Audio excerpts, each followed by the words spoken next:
Benvenuti con Borghi d'Italia, siamo giunti a Zagarolo in provincia di Roma. Il comune, che è un vero scrigno di arte, storia e religiosità, si trova a 303 metri sul livello del mare e conta circa 18.000 abitanti. Nel corso della puntata scopriremo tante cose belle. A voi Zagarolo!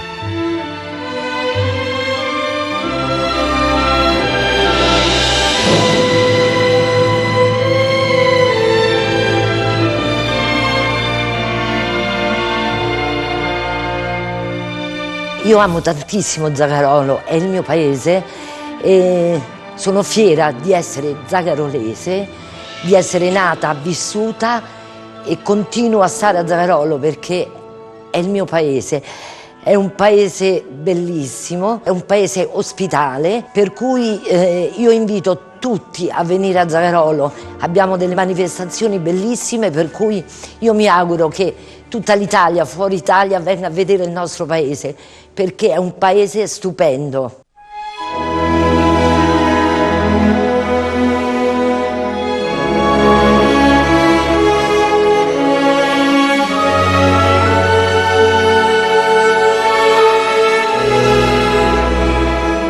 Zagarolo è un comune di circa 18.000 abitanti. Noi siamo uno dei comuni dei Monti Prenestini, posizionato ai piedi dei Castelli Romani. Siamo una comunità molto vicina a Roma, alla grande città, siamo circa 25-30 km dalla capitale. Questo ha significato tantissimo per noi e per tutti i comuni attorno a noi. Problemi e ricchezza derivanti da questa vicinanza. È una zona piena di storia, di tradizioni, di ricchezze culturali, architettoniche, e questa tradizione, questa storia si è riuscita, a mio giudizio, a non perderla nonostante la pressione importantissima che negli ultimi decenni Roma ha avuto verso tutto questo pezzo di territorio. Qui è un borgo di origine cinquecentesca nel suo impianto architettonico attuale, molto bello, vale la pena di venirlo a visitare senz'altro. È uno dei pochi comuni d'Italia disegnati su pianta. Il nostro centro storico è a croce latina, è un regalo della presenza della famiglia Colonna e questo ci differenzia un po' dal resto dei comuni circondario. Noi abbiamo una ricchezza di associazioni, di confraternite, di realtà culturali, sociali. Le esperienze aggregative sono vivacissime. Lo stemma del nostro comune porta 3 colli, Terra, Borgo e Colle, che rappresentano i 3 insediamenti originari del centro storico, sormontati dalla corona turrita, che è diciamo così l'emblema del fatto che fu dichiarata città nell'Ottocento, e STQG, G sta per Gabium, che è il nome dell'antico insediamento romano che qui aveva sede appunto.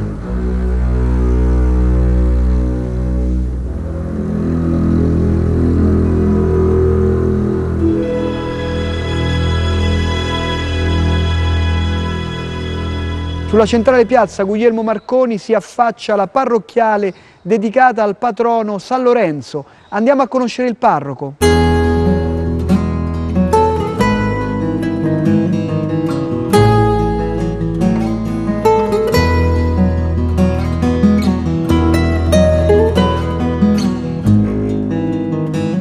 La parrocchia di San Lorenzo, la comunità religiosa, è stata la prima di Zagarolo, perché era legata con i Colonna. Questa è stata fondata dai Colonna. Prima ce n'era una più piccola, come sempre, poi questa più piccola è stata abbattuta, è stata fatta questa più grande, rivolta verso il palazzo.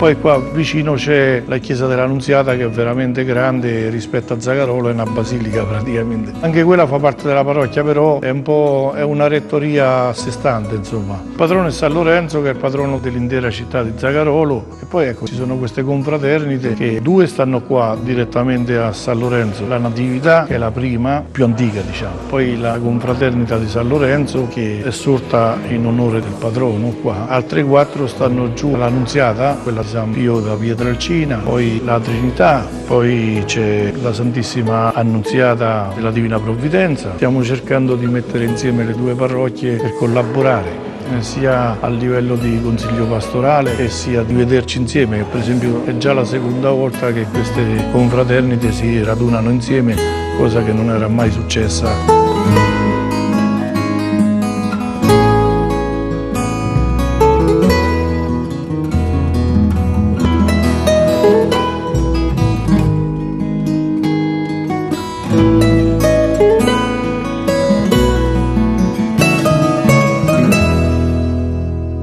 In uno storico ristorante di Zagarolo andiamo a scoprire i piatti tradizionali e gli altri prodotti tipici del luogo.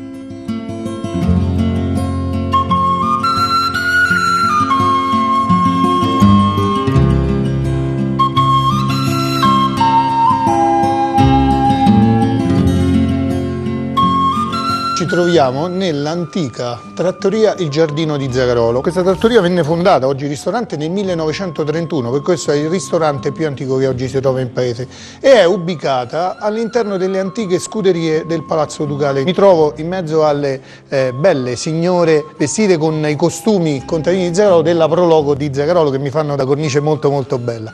Stiamo qui presentando i piatti della cucina di Zagarolo. Posso partire dal primo piatto, che è stato cucinato dalle signore del centro anziani di Zagarolo. A Zagarolo si chiamano sarzefine, ma in italiano è la scorza bianca, una radice che veniva coltivata e tuttora viene coltivata nelle campagne di Zagarolo. Si possono fare o in maniera semplice con un piccolo pomodorino pachino, oppure come le ha fatte la signora con spuntature e salsicce, o addirittura si possono fare con il baccalà. Subito dopo abbiamo la pasta in forma. Questa è una pasta invece creata proprio da questo ristorante, dal ristorante Il Giardino. È una rivisitazione della matriciana, loro ormai la fanno da circa 25 anni qua a Zagarolo. Si fa una matriciana, si mette all'interno della forma di pecorino, e però il pecorino viene grattato per dare più sapore e gusto alla pasta. Vicino a quella c'è un altro piatto tipico di Zagarolo, che sono i bastardoni. Non è una fettuccina, non è uno gnocco a sagna, è un bastardo, è un bastardone. Anche quelli vengono fatti con ragù e mangiati, ecco, vedete, ci hanno messo una forchetta di canna. La forchetta di canna è tipica delle nostre campagne. Una verdura con il pesto di alice, una valeriana al pesto di alice, e davanti un altro piatto del ristorante Il Giardino, il pollo alla stiratrice, presentato dal capostipite della famiglia Giardino, il signore Merenziano delle Fratte, che lo presentò nel 1964 al banchetto romano creato dalla principessa Pallavicini al Palazzo Ducale di Zagarolo. Poi qua davanti invece abbiamo il piatto tipico di Zagarolo, il tordomatto. Ci sono sia crudi, per questo da cuocere, sia cotti al vino in padella e sia cotti alla brace nello spiedo, che somiglia poi come piccolo anche ad un uccello, ed è condito, e questo va detto, con una spezia particolare che è il coriandolo. A Zagarolo si chiama lapidartima, che secondo studi da noi fatti quel coriandolo lo portarono i prigionieri saraceni dall'Asia Minore e dalla parte superiore dell'Africa a Zagarolo dopo la battaglia di Lepanto. Avanti c'è il pane di Zagarolo, pane tipico di Zagarolo, che viene ancora cotto nei forni a legna di Zagarolo, forni a legna voluti da Camillo Colonna alla prima metà del Cinquecento. Ha dotato 35 forni il paese, perché ognuno si poteva cuocere il pane, e da questi forni escono anche questi dolci. A Zagarolo ci sono 3 forni importanti, uno è della famiglia Campoli, uno è della famiglia 40 e l'altro è della famiglia Pagliari. Tra questi oggi non penso che sia possibile, c'è un altro dolce che manca qua, che è la ciambella degli sposi. Passando ai vini, Zagarolo è zona di vino DOC. Immaginate che nel 1815 il principe Rospigliosi partecipò e arrivò terzo, subito dopo il congresso di Vienna, a Vienna, a una mostra internazionale di vini, terzo classificato con il vino di Zagarolo. Oggi quella quantità grandissima di vini si è un po' ridotta, ma procuriamo vini importanti e anche vini di qualità. Il miele viene prodotto in zona dall'azienda Loreti.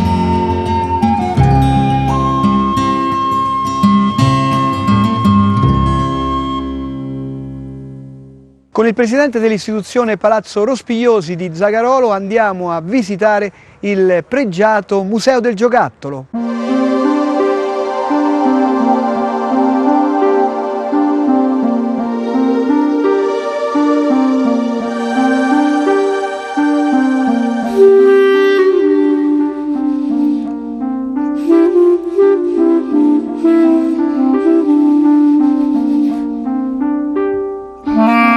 Benvenuti a Palazzo Rospigliosi, il palazzo storico di Zagarolo che ospita il Museo del Giocattolo, la Biblioteca Comunale e molte altre attività di carattere culturale. Qui ci troviamo nel Museo del Giocattolo dove sono ospitati più di 1000 giocattoli che interessano bambini ma anche adulti, perché abbiamo delle presenze quotidiane rilevanti, abbiamo spessissimo anche oggi delle scolaresche e l'anno scorso sono stati presenti qui tra bambini e ragazzi più di 5.700 bambini. Complessivamente abbiamo avuto visite per circa 10.000 presenze. Il pezzo più pregiato è la ruota del Prater, è un pezzo molto raro, pare che ce ne siano pochissimi al mondo, mentre il pezzo che suscita le maggiori curiosità per i bambini è il trenino. Difatti poco fa abbiamo visto come il treno capti proprio l'attenzione e la curiosità dei bambini. Il museo è nato nel 2005 con una collezione iniziale della Billing Palmieri e poi si è arricchito anche di altri reperti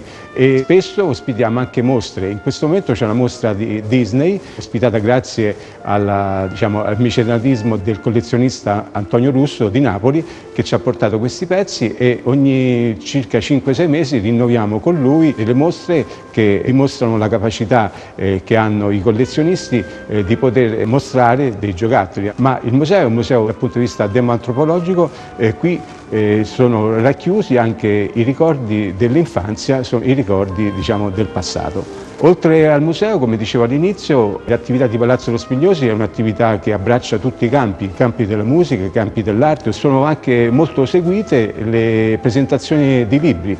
È un dato molto curioso qui, oltre ad avere presenze di personaggi importanti, ma ce n'è una in particolare che è un po' il nostro vanto. Nel marzo del 2009 qui è venuto il Cardinal Bergoglio a presentare un libro di un suo amico pilota ed è venuto qui a Palazzo Rospigliosi e noi di questo ne siamo particolarmente fieri. Una caratteristica nostra del Museo del Giocattolo è quella dell'apertura gratuita la prima domenica del mese. Abbiniamo in quella domenica alla visita gratuita del museo anche altre iniziative, quali un concerto di musica classica. Noi aspettiamo tutti, grandi e bambini, le famiglie, a vedere il Museo del Giocattolo.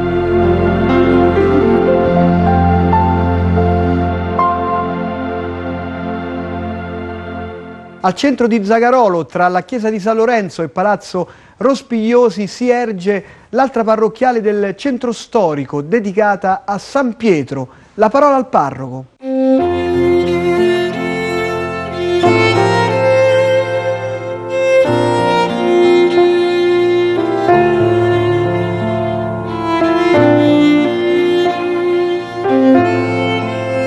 Siamo a Zagarolo, nella chiesa di San Pietro Apostolo, una chiesa stupenda veramente perché ha una struttura particolare unica ed è intorno al 1700. Qui con me c'è uno dei due viceparroci che mi sostiene, mi aiuta, mi dà una mano non solo nella catechesi, non solo nel rapporto con la gente, ma anche mi sostiene anche come persona, perché veramente è un valido aiuto. Ho trovato una comunità bella, veramente. L'altare maggiore c'è sotto il corpo di Santa Vittoria e sopra c'è la pala di San Pietro, che è Gesù che dà le chiavi a San Pietro. È intitolata San Pietro perché San Pietro è passato anche di qua. Poi qui in questa parrocchia abbiamo diverse confraternite, la confraternita di Sant'Antonio Abate, è una confraternita molto allegra, molto serena, e abbiamo l'altare proprio dedicato a Sant'Antonio Abate con la statua.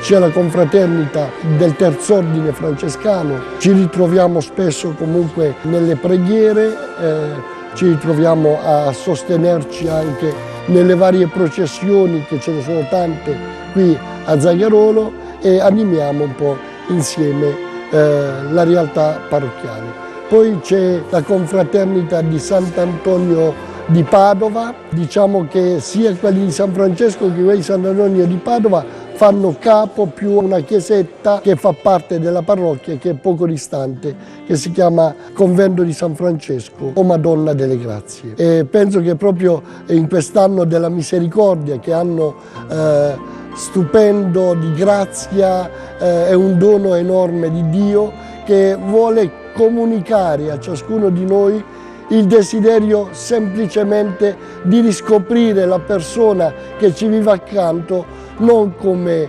uomo, come donna, ma come fratello, come sorella, per poter vivere in armonia, in pace l'uno con l'altro, avere il coraggio e la forza veramente di perdonarsi quando ci sono dei disguidi o dei litigi, ma anche di avere misericordia, bontà e tenerezza l'uno nei confronti degli altri, per cambiare un po' l'ambiente in cui viviamo, per renderlo più vivibile, per renderlo più cristiano, più a dimensione di uomo.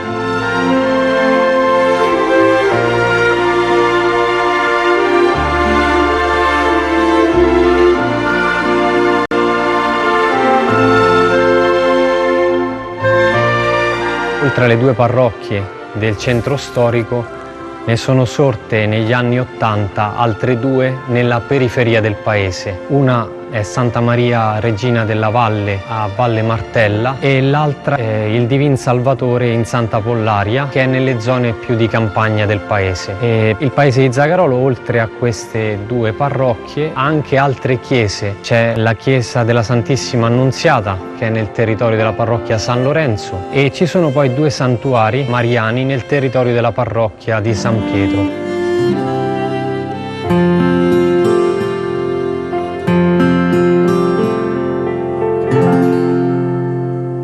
Continua la nostra passeggiata a Zagarolo, in provincia di Roma, con l'assessore alla cultura. Andiamo a conoscere le manifestazioni più importanti dell'anno.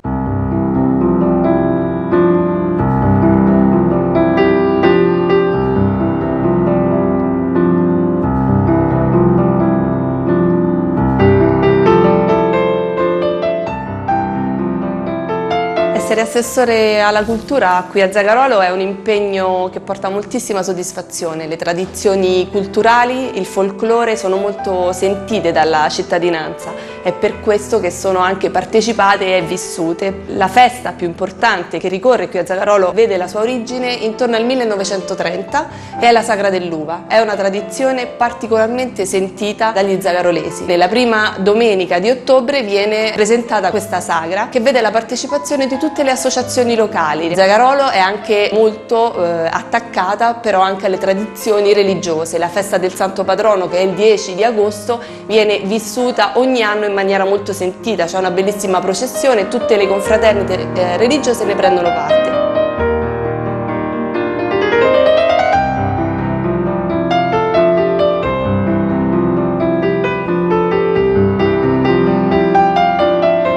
Così come anche le processioni che abbiamo durante le altre feste religiose, che sono quelle di Sant'Antonio Abate e Sant'Antonio da Padova.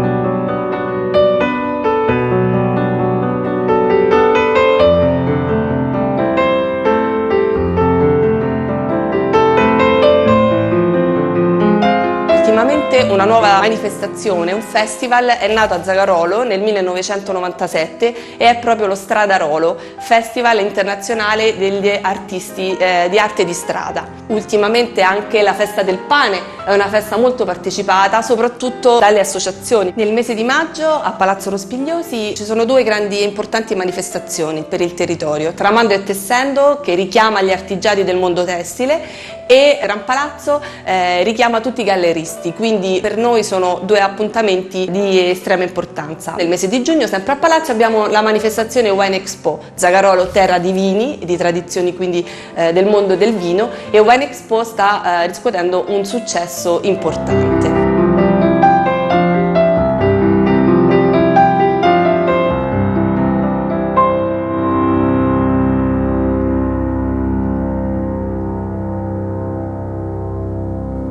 Con una storica dell'arte andiamo ad approfondire la conoscenza del bellissimo Palazzo Rospigliosi di Zagarolo.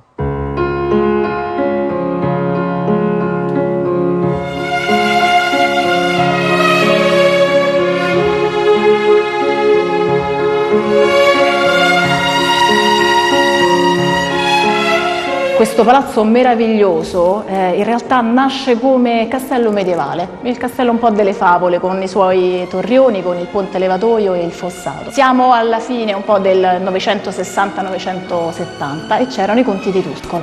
E Palazzo Rospigliosi diviene poi, diciamo, la residenza estiva della famiglia Colonna. Saranno proprio loro a allargare questo edificio, le sue ali vanno ad abbracciare la stessa Zagarolo. L'edificio ha una forma ad U e gli affreschi meravigliosi che si possono vedere e si possono ammirare all'interno di questo edificio iniziano probabilmente dopo la battaglia di Lepanto, quindi una data per noi importantissima, 1571, quando proprio i Colonna porteranno alla vittoria, se così vogliamo, la cristianità contro i turchi.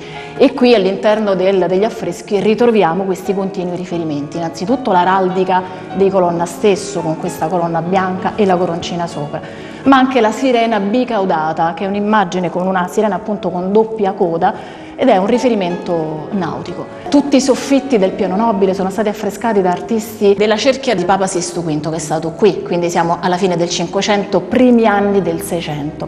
Altra data per noi fondamentale, nel 1606 arriva qui Caravaggio. Caravaggio viene protetto proprio dalla famiglia Colonna per aver combinato il gran guaio, per aver ucciso Ranuccio di Tommasone, ed è stato ospitato a Paliano, a Palestrina, ma sicuramente anche qui a Zagarolo. Sono passati tanti anni, i Colonna hanno continuato ad affrescare queste meravigliose sale e nel 1622 un'altra famiglia importante è arrivata qui. Tutto Castello e la stessa Zagarolo, lo stesso ducato, è stato acquistato dal cardinal Ludovico Ludovisi, che ha dato un'impronta artistica, se vogliamo, emiliana. Quindi ha portato qui il Dominichino e ci sono affreschi del Dominichino, e poi ha fatto realizzare una grande scala e ha ampliato ancora di più il palazzo. Una cinquantina di anni dopo un'altra importante famiglia è arrivata qua, che è quella dei Rospigliosi, e la troviamo qui dietro alle mie spalle. Sopra il caminetto vi è un dipinto a secco proprio che fa riferimento all'edificio sotto i Rospigliosi, quindi siamo intorno alla fine del Settecento. Ritroviamo ancora dipinti degli elementi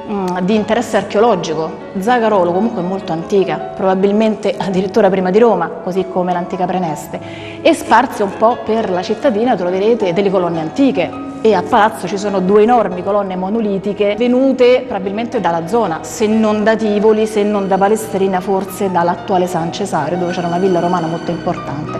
I Rospigliosi hanno lasciato anche loro la loro impronta. Innanzitutto in questo piano ci sono delle pitture a secco, queste 5 sale, e poi hanno un po' coperto l'araldica della famiglia Colonna con la loro, che è doppia, Rospigliosi Pallavicini, perché per una questione economica si sono dovuti imparentare. Personaggi importanti qua ce ne sono stati molti, oltre a Sisto V, qui nel 1591 c'è stata la revisione della Vulgata Sistina, quindi abbiamo una lapide importante che ci ricorda questo avvenimento e degli affreschi, anche se un po' rovinati, all'interno di nostra sala interna. L'edificio poi fu comprato dal comune nel 1979 e noi siamo ancora in restauro, stiamo ampliando questo edificio, si parla di 5.000 metri quadri, tantissimi sono ancora gli affreschi da dover tirar fuori, ma stiamo appunto procedendo a dare spazio sia all'arte sia alla musica, alla letteratura, arti visive, e l'istituzione Palazzo Rospigliosi si sta prodigando proprio per questo.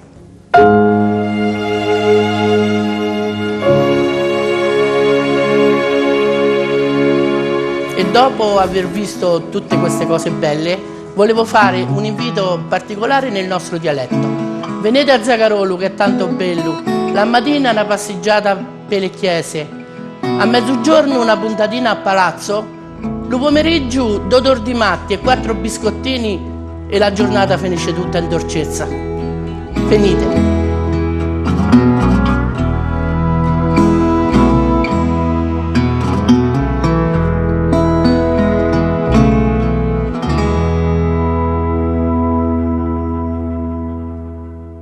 Il comune di Zagarolo vi aspetta con tutti i suoi itinerari. Per rivedere tutte le puntate di Borghi d'Italia potete consultare il nostro sito. Buone passeggiate laziali e ciao!